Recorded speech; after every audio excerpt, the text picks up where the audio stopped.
So today I've got a quick recap of 2022, some things that I think are important for us to remember.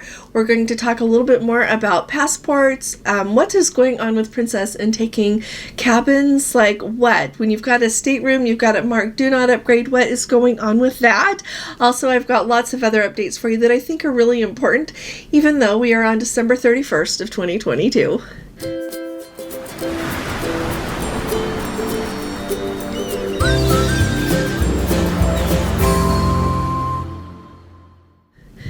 Hi there, this is Allison with Let's Go Travel Tips, and today, like I just said, is Saturday. It's December 31st of 2022.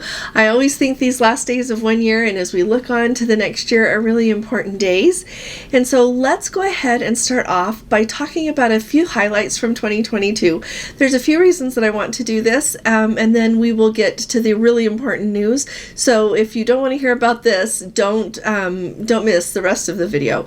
Super fast. The reason that I want to do this are twofold, so that we can look back and be grateful for where we are today based on everything that has happened in this year of 2022 and the big changes really that have happened since the beginning of the year. And also, I would really like to hear from all of you what some of the highlights of 22 have been for you, not only with cruising, but with life in general. I think that's really important, but just here I'm going to talk about cruising today, so it would also be very fun to hear about some milestones for you in cruising of 2022.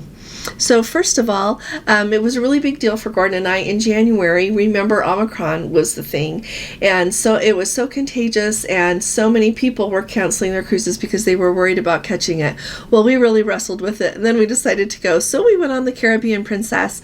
I have never sailed on a ship that was so empty before in my life. It was 25% capacity.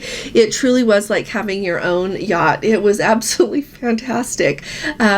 Yes, it was empty everywhere. You could get a seat anywhere you wanted it at any time, and it was a really lovely experience. It was remarkable for the people that we did get to meet on that cruise, and it was remarkable for us to be able to go somewhere when it was cold outside.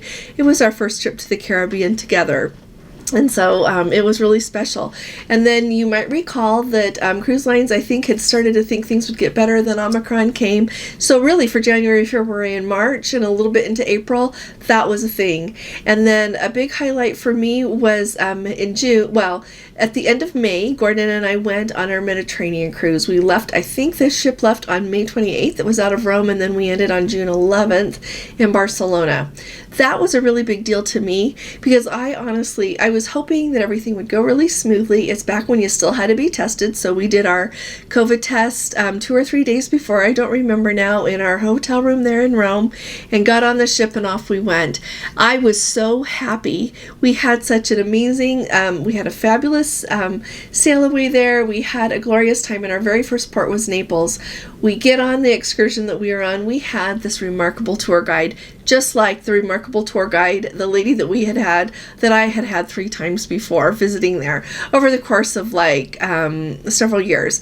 So it was really amazing to me to see that all of these beautiful places were still welcoming people, that all of the magical things about cruising and going on excursions was still going on. We had a fantastic cruise, got off the ship there in Barcelona on the 11th, and it was announced that on the 12th, the requirement to have a negative COVID test to fly back into the U.S. would end on the 12th. So we didn't even have to do a test to come home. That to me was really I would say the least stressful cruise that we have been on since COVID, since the restart. That was like our 4th or 5th cruise since the restart, and that was a really big deal because I got to see that everything in the world was carrying on just as magically as ever, and that cruising could indeed go back entirely to what it was before. Now, the crew members were still wearing masks when we were on that sailing, and I can't remember. I think that we maybe wore masks a little bit, but they were not required like they were before. Although, you know what, it was a 2-week cruise. A 14-day was the way it was booked, and we had to do a COVID test in Athens on halfway through. But fortunately, we tested negative. So anyway, that was a really big deal to us. When we got home, I got to go try Holland America for the very first time. I absolutely loved Holland America. That was a wonderful experience for me. Thoroughly enjoyed it. Thoroughly enjoyed the excursions and the whole Holland America experience. The things that I didn't enjoy quite so much are things that are not deal breakers stickers at all. And if you missed that, I have videos about it, and you can see those, or you can put it in the comments and I'll find it for you. Now, the thing that I wanted to say, the next cruise that I went on was, I went without Gordon again, and I went on the Love Boat cruise. The best thing about that cruise for me was not only the Love Boat part, but how many of you I got to meet, and the wonderful camaraderie that existed on that cruise. I think we were all so excited, those of us who went, because it was the Love Boat cruise. It was just fantastic. I had the best time, and it was such a pleasure to get to meet so many of you. That has become my favorite part of cruising, is all of you. And so thank you for taking a minute to say hi. And then finally, as we have ended the year, I got to go on the naming ceremony and inaugural cruise for the Celebrity Beyond. That was an experience, amazing experience.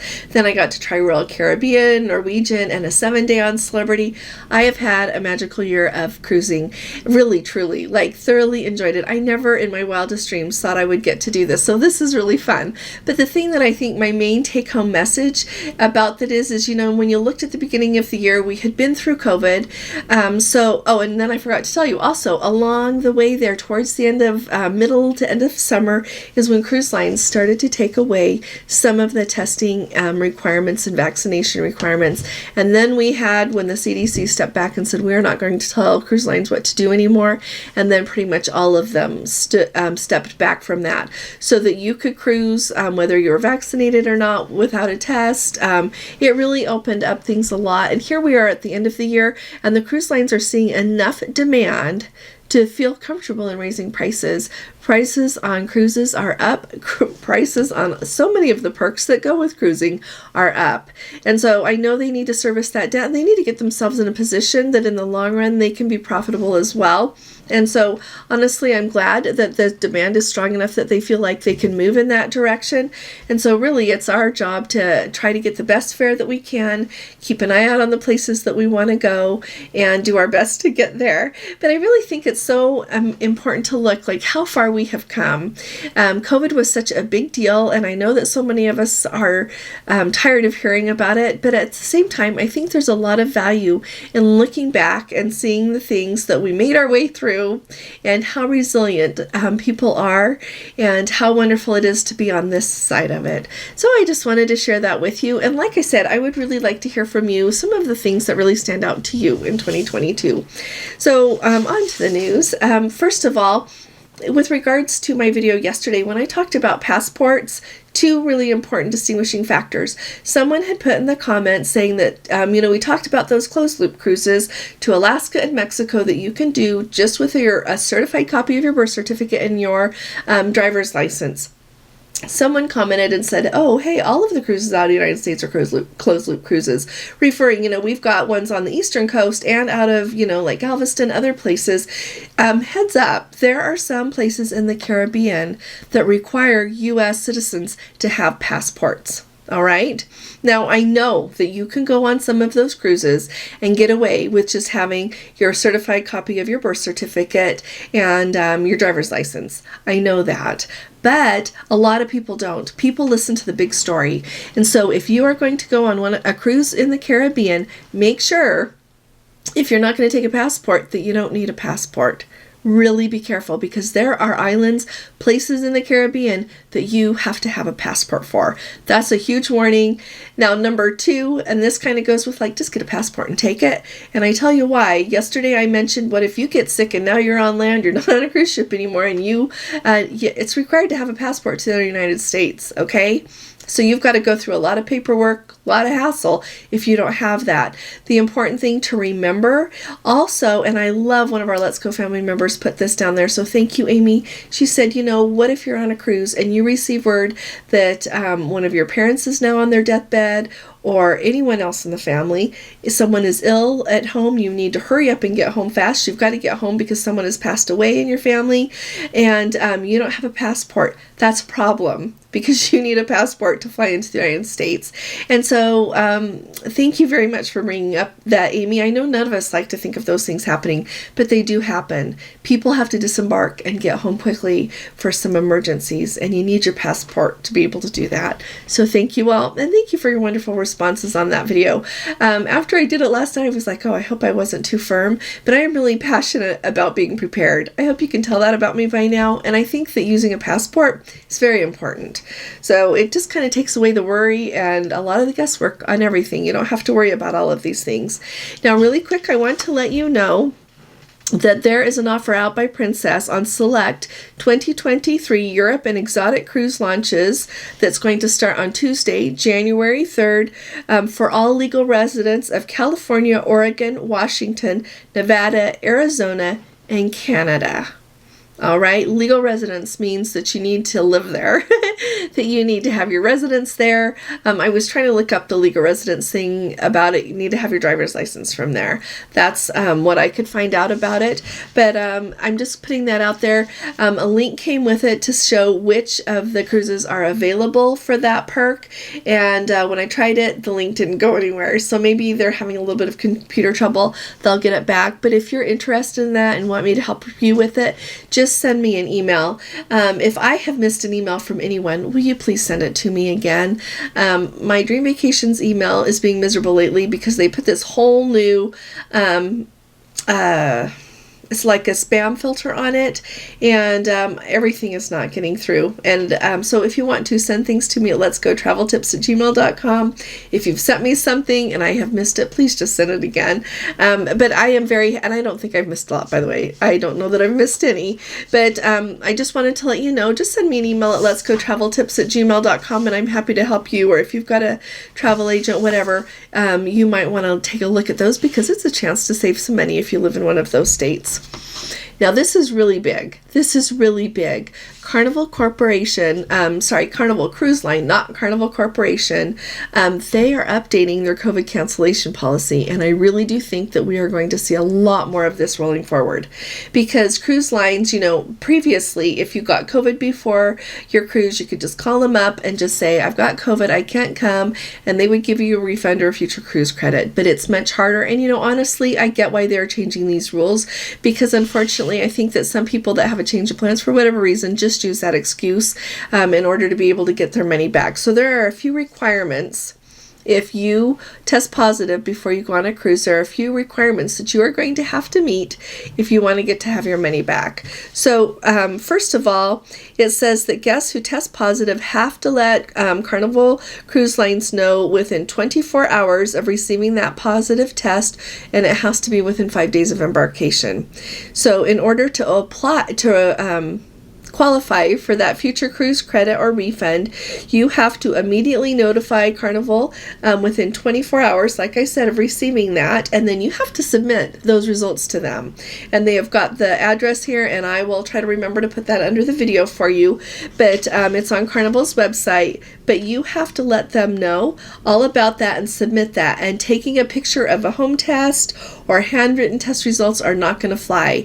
It has to have been done by a lab. So if you're testing yourself to go on a Carnival cruise and it comes up positive, hurry up and get yourself, if you're just doing a test at home, hurry up and get yourself to a lab and get those results, because you're going to need those. You have to submit them to them. And then you have to, also it says that if you, the future cruise credit approval is pending on the proof of a positive test result. It should not be like you can't apply that to any booking until they verify that you've got that. And if you have the Carnival Vacation Protection, their insurance on the sailing that you are notifying them that you've tested positive, you have to file a claim with Aon, which is the carrier that Carnival uses for their insurance. So you actually have to file a claim for that.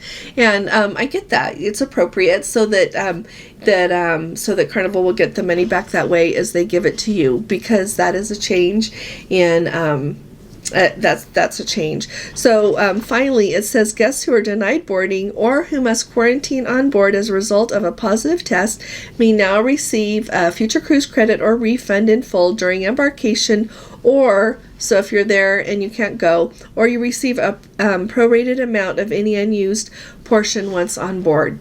So they are really trying to streamline how they are handling these future cruise credits or refunds due to anything happening with COVID. And then finally, it's just a really firm reminder they put down here. Guests who are a no-show at the cruise, for whatever reason, you're not going to get a refund. You're not going to get a future cruise credit. You have just lost that money. It kind of comes under the heading of not bringing your passport when a passport's required. You just don't get your money back because that's your responsibility. So there you go. That's a big change. And like I said, I support the cruise lines in this. I think it's appropriate that if you're saying you're not coming due to COVID, you ought to have to show the test. Another thing that's really important, we have a Let's Go family member that they just barely got off of the Caribbean Princess. And while they were on the Caribbean Princess, it says our ship rescued 14 individuals from a makeshift raft. They ended up missing 2 ports. They missed Jamaica because of the time it took to rescue the people. And then also they missed Grand Cayman due to weather conditions. And I know that I've read that several other ships missed Grand Cayman due to the weather as well. And I could see that happening. Grand Cayman there, you pull into the, you don't pull in. When we were just there, we had to tender in, but Grand Cayman is very low-lying, and I can see that if there was really bad weather, it would be really hard to tender in there, and then the weather would affect a lot of your excursions. So I can see why they don't have that. Now, here's a quick question that these people also submitted, and I thought it would be really valuable to all of you. So if you have someone who has really special dietary needs, like if you have a child that for whatever reason, because there are so many things that people face, if they require a certain diet, like if they'll only eat a peanut butter and jelly sandwich or macaroni and cheese, things that, and I don't mean just like being picky, although I'd sometimes just be nice to the parents and let them have a vacation. But if you have someone that really requires a very specific diet, they were wondering if I thought that Celebrity would accommodate that. Like, give us a peanut butter and jelly sandwich in the main dining room while the rest of us are eating dinner, give it to that person, whether it's a young child or someone grown up. And so I checked into that, and yes, they will. And honestly, based on what I saw when I was just on Celebrity 2 times, they would do that for you. And I wouldn't hesitate to ask. I would put it in the information before you sail so that they have a heads up. But I also feel like if you notified them, they would take care of it at the time as well. So just wanted to let you know, I think they do a really good job. I did talk to a couple of people who are vegan on my last cruise, and they really liked the food that they just ate on the Celebrity Reflection. So those of you who have sailed other lines and told me they don't do a good job with vegan, there you go. Celebrity, they said the food was good. I'm not vegan, and I didn't eat what they ate, so I couldn't comment, but they were very pleased with it. And then finally, what is going on with cabins being taken when your reservation is marked do not upgrade? I have a travel client, and this has happened to her. She's got 3 cruises, and they keep moving the cabins, and it is marked do not upgrade. I double check every time. It is marked do not upgrade. And so we have a Let's Go family member, and this makes me really sad. They said that they booked really early. They booked a very coveted corner cabin, a corner balcony, and they got an email saying you've been upgraded, even though their booking was marked do not upgrade. They had even called and made sure that it was marked that. They get this email, and within 48 hours they called, and their cabin was already occupied by someone else, and they are not getting that cabin back. Now, I want to know what you guys think is going on with this. And this has happened to this person several times and other people I know. Like this really sweet Let's Go family member, like I can't get one of her cabins back. One of them we filled out paperwork and somehow they got it back, but there's another one I can't get back. And Princess won't help me anymore with it. And so what do you guys think's going on? She had asked the question and said, somebody calls in, wants to book that cabin. Of course it's in a prime location. Of course it's a good fare. And so she was wondering if Princess can move her and then sell that cabin to somebody else. She was also wondering if a travel agent can do that. No, a travel agent can't do that unless it's a travel agent that booked your cruise and is now booking for someone else, because a travel agent can only see the cruises that they have booked. They can't see any other cruises, and the cruise line won't talk to you about it either. You can't call and say, I'm not the travel agent on this booking, but no, they will not talk to you about it, which is appropriate. So another travel agent really could not have stolen the cabin. But I am starting to wonder, honestly, and I want to know what you guys think. Do you think that they are moving people? Like this person, they were moved to a much less desirable location on the ship, smaller cabin in a not good place, when they had this fabulous corner balcony. So do you guys think that they are sometimes just moving people so that they can resell that cabin and get they can sell it, they get another person on board, they get a good fare for it because it's in a desirable location? Do you think they're doing that? And you know what, I don't like to say that someone would be as nefarious as that, but I keep on hearing of it happening over and over again, and people don't get their cabins back. And so I honestly am starting to wonder, whereas when this first happened, I thought, oh, well, maybe it's a fluke. But I'm hearing of it enough now that I think we're beyond it being a fluke. So let me know, and let me know if it's happened to you on Princess or on any other cruise line. I really like to hear about that. I know that we hear so much about Princess here because we are a very princess-centric channel here. I would like to become just as centric for Holland America and Celebrity as well, because I think that those are lovely options for Princess. But at the same time, tell me about all of the cruises you've experienced with this. So I am just really, really disappointed for these people. So sad. And they have had this happen, that they have canceled cruises before when they haven't made the final payment because they can't get their cabin back, and they really wanted specific cabins, or Princess moves you to a location that is not acceptable to you, and then what else do? You have to cancel it and rebook it, or else go another time.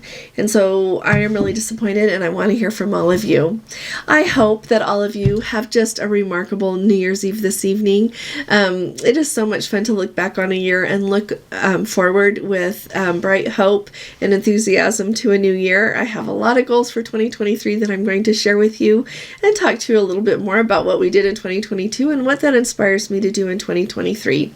If I had to name one thing that would be my very favorite thing, and it really reaches into so much of my life, is all of you, and what great kindness you extend to Gordon and I and to each other. In a world that needs so much more kindness and so much more goodwill, you all honestly lead the way in how you treat each other, and the things that I hear that you do in your life, and the things that you write on our Facebook group and in our comments.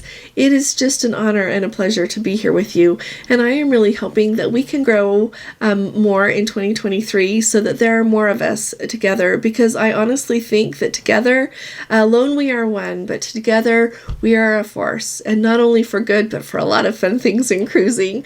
So you all are remarkable. Thank you for all you do. You make me so happy. And I just want you to know that honestly, I really do love you all. So if you haven't subscribed yet, please do subscribe. We need you with us. And if you appreciate these updates, please give it a thumbs up because it really helps us out. I will be talking to you all again really soon. You all take really good care. God bless you. Love you. Bye-bye.